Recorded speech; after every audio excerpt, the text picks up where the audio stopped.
Ako nga po pala si Jake, graphic artist mula sa Leyte. Ikikwento ko lang sa inyo kung paano ako nagsimula sa ganitong trabaho. 2 taon na po ang nakakalipas nung una akong lumikha ng sining gamit ang Photoshop. Siyempre nung una, gaya ng karamihan na nagsisimula, marami akong mali at di pa ganun kaganda ang aking mga nilikha. Pero katagal-tagalan, natutunan ko din ang tamang timpla sa paglikha ng digital na sining. Isa na din siguro ang nakatulong humubog ng aking talento, ang pagsalang sa akin nung kasagsagan ng eleksyon. Sa panahong iyon, kabang-kaba ako. Sino ba namang hindi matatakot kung ang unang sabak sa iyo, labanan ng mga politiko?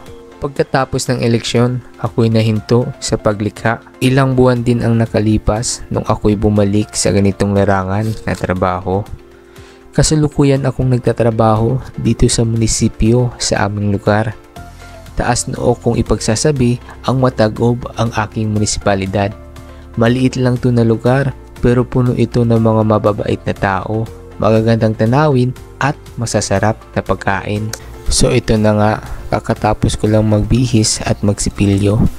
Dito nagpaalam na ako sa aking partner at sa aking baby na ako'y pupunta sa aking trabaho. Tulog pa sila dyan kaya di ko na sila masyado ginambala para ang tulog nila ay masarap at mahimbing. Sinirado ko na din dito ang pintuan para ang aso ay di makawala. At dito makikita nyo, hinahanda ko na ang motor para ilabas. Ito ang gamit ko sa pagpunta sa aking trabaho. Isuot na natin ang ating helmet para pamprotekta sa anumang sakuna. Nahirapan ako dito sa paglabas ng motor dahil yung daanan palabas ng gate ay masikip. Dahil dito, lagi akong nahihirapan pag ipapasok at ilalabas ko ang motor. So ito na ang harap ng aming gate. Kung mapapansin nyo, napaka-skip niya talaga. At pati yung daanan papuntang kalsada.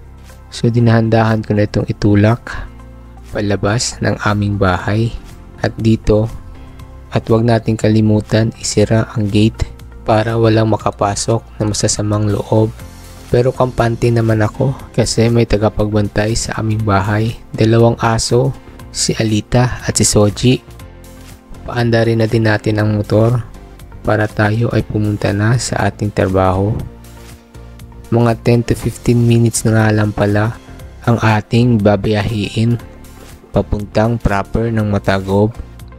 Pagdating ko sa aming munisipyo, agad akong pumunta para mag-time in. Pagkatapos ay isinulat ang oras kung kailan ako dumating. 8 o'clock nga pala ng umaga ang oras ng ating trabaho. Pagkatapos nito ay bumalik agad ako sa motor para ito ay garahe. Pagdating ko sa harap ng aming opisina ay binati agad ako ni Tatay Amado na magandang umaga. Kasamahan ko sa trabaho at isang magaling na mga awit. Pasensya na nga pala sa hindi nakakaintindi. Bisaya nga pala ang aming lingwahe.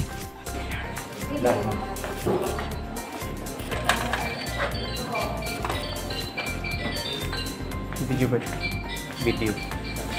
Fine. Ha? Dito ay ilabas na natin ang laptop.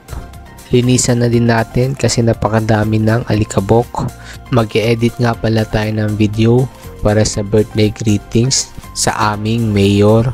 Madami ang bumati kaya di ko pa to natatapos. CapCut lang yung gamit natin sa pag-edit kasi ito lang yung mas madaling gamitin. Last year nga lang pala ako natuto mag-edit ng video at sa ngayon okay na ang pag-edit ko. Dito, kinausap po ang aking katrabaho kung meron na bang bagong mga video greetings para maisali ko sa aking ini-edit. Kung nalilito po kayo sa aking trabaho, ako po talaga isang graphic artist dito.